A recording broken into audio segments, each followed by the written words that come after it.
Today, we're diving into something critical that's flying under the radar in a lot of communities, a huge technology funding crisis that's hitting our schools. And we're going to be looking at a really detailed report from Bob Slovic at Virtualization Options LLC to guide us. So let's break down why this is happening, who gets hurt the most, and what we can actually do about it. Okay, let's just start with a number that should stop you in your tracks.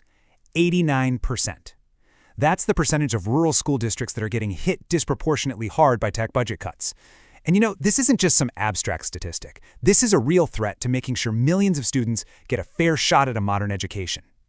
And make no mistake, this isn't just a rural issue. The scale here is absolutely staggering. We are looking at an estimated $2.4 billion in postponed IT projects across the entire country. Just think about that for a second. That's aging servers, outdated networks, and crumbling digital infrastructure. It's a massive tech debt, and sooner or later, that bill comes due.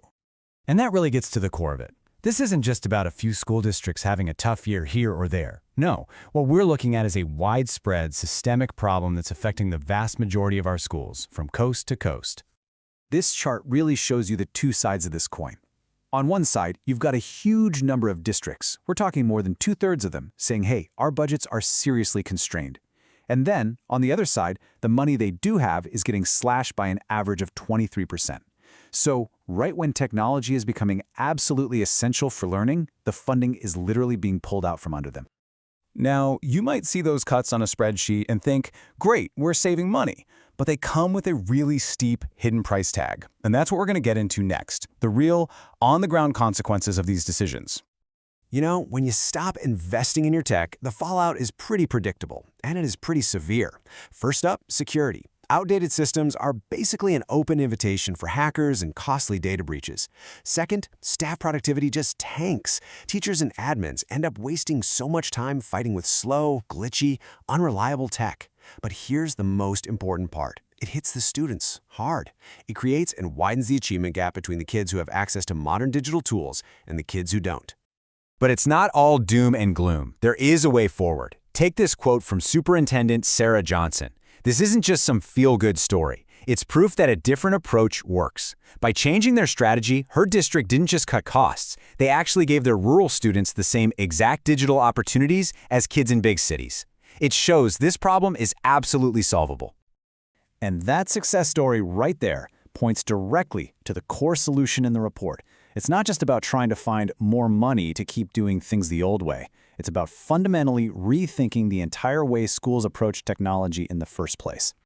So here you can see the two paths pretty clearly. On the left, you have the traditional model, massive upfront costs for hardware, and all the pressure is on the schools, let's be honest, often tiny IT team. But the new model, these strategic partnerships, that shifts everything to predictable monthly expenses. And you get access to outside experts who live and breathe this stuff 24/7. It's really about buying an outcome, not just a box. And this brings us to what might be the most critical piece of this entire conversation, the digital divide. That gap between the tech haves and have-nots is getting wider, and our rural communities are right there on the front lines. But this is also where some really exciting and innovative solutions are starting to change the game. To really appreciate the solutions, you first have to understand the unique challenges here. Rural districts are often stuck with slow, unreliable internet. They really struggle to find and keep qualified IT staff locally.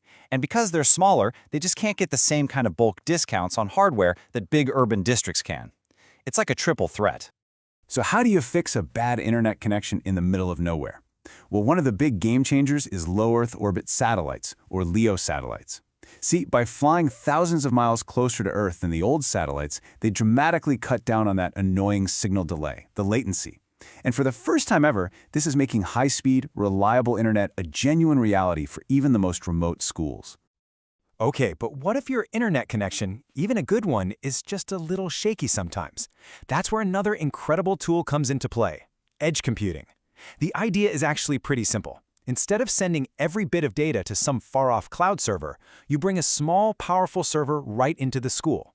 It processes things right there, on-site, making everything way faster and way more reliable. And the impact of that is just huge. By processing a lot of that data locally, edge computing can cut down a school's need for internet bandwidth by as much as 75%.